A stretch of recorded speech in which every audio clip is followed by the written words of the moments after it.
As we are learning more about Black Panther Wakanda Forever and its box office take for Thursday and Friday, and looking at the overall big weekend, one thing is for certain: when it's all said and done, this thing will officially join the top 10 biggest opening day takes of all time.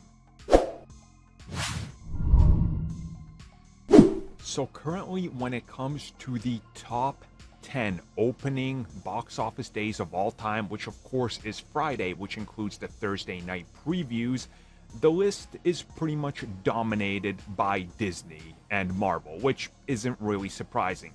At number 1, we of course have Avengers Endgame with 157 million, and number 2, and quite a ways behind, is Spider-Man No Way Home at 121. Then you have The Force Awakens, Infinity War, Star Wars The Last Jedi.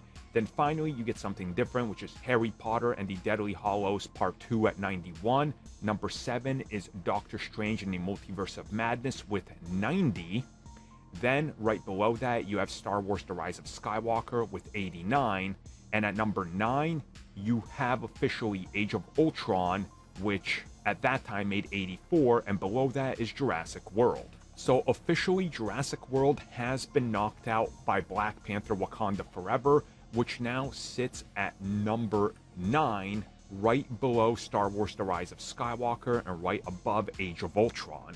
So overall, as you guys can see, the list is pretty much, well, besides Harry Potter, is now literally 9 out of 10 Disney, and most of it being Marvel, which again is pretty impressive, all things considered. But again, this isn't surprising. It's the most dominant franchise in the history of everything, because it's all under Marvel. But again, the biggest film franchise of all time, so this has got to be a good indicator for the rest of the weekend, and of course how much this film is going to make during its entire runtime.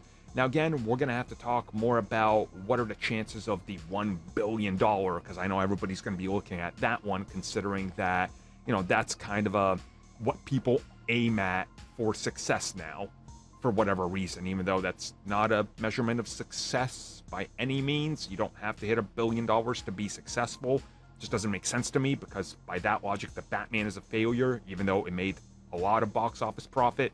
Either way, though, we'll talk about it soon.